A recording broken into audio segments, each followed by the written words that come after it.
వారికి అందరికీ కూడా నమస్కారాలు తెలియజేస్తూ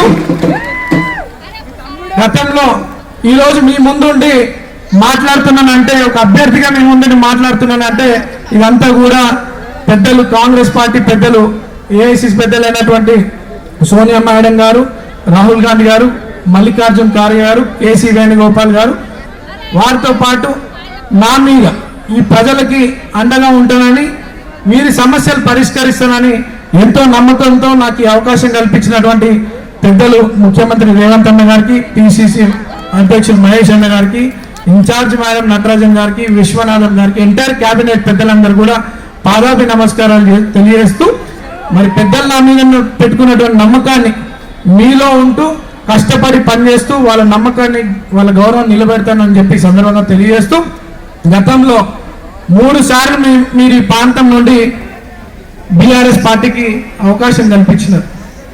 ఎందుకు? మన బోరబండలు ఉన్నటువంటి గల్లీలు, బస్తీలు బాగుపడతాయి.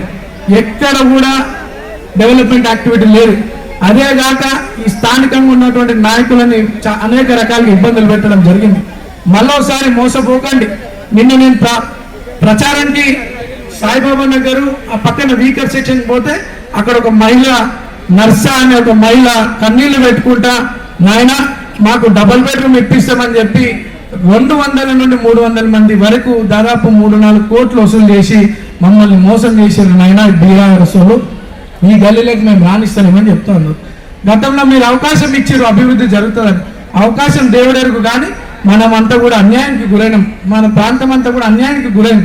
మీరు రోజు కష్టపడి కూడబెట్టుకున్నటువంటి డబ్బు, 15-20 సంవత్సరాలు కూడబెట్టుకున్నటువంటి డబ్బు మీకు డబుల్ బెడ్రూమ్ ఇప్పిస్తానని మోసం చేసినారు బీఆర్ఎస్ నాయకులంతా. అవునా? అవునా? మళ్ళా మోసపోకండి. ఈరోజు ఈ బోరబండ ప్రాంతాన్ని బంగారు బండగా మార్చాలంటే కేవలం ఒకే ఒక్క నాయకుడితో సాధ్యం.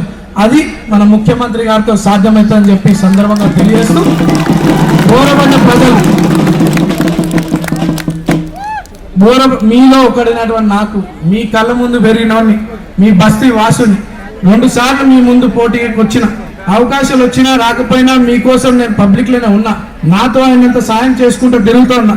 ఈ రోజు పెద్దల ఆశీర్వాదంతో ఒక అవకాశం వచ్చింది. ఈ అవకాశం నా ఎలక్షన్ అనుకోండి, మీ తమ్ముడు ఎలక్షన్, మీ అన్న ఎలక్షన్, మీ కొడుకు ఎలక్షన్ అనుకోండి. ఎలక్షన్ అంటే మన అందరి జీవితంతో ముడిపడినటువంటి విషయం, మన ప్రాంత అభివృద్ధితో ముడిపడినటువంటి విషయం, మన పిల్లల భవిష్యత్తుతో ముడిపడినటువంటి విషయం. ఈరోజు గల్లీలలో తిరుగుతున్నంట 1000 ఇస్తాం, 2000 ఇస్తామని. మీ ఒక్కరోజు కష్టంతో సంపాదించుకునేది. మీరు మోసపోకండి. పిల్లల భవిష్యత్తుకు ఓటేయండి, అభివృద్ధికి ఓటేయండి. అభివృద్ధి జరగాలంటే ఈ రోజు రేవంత్ అన్న ప్రజాపాలన పైన ఎంతో నమ్మకం కలుగుతూ ఉంది.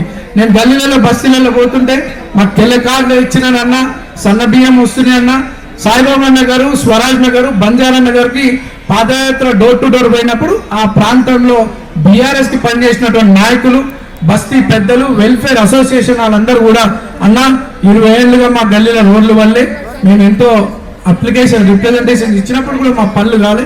ఈ రోజు రోడ్లు అయినాయి, డ్రైనేజ్ సిస్టమ్ పనులు అయినాయి.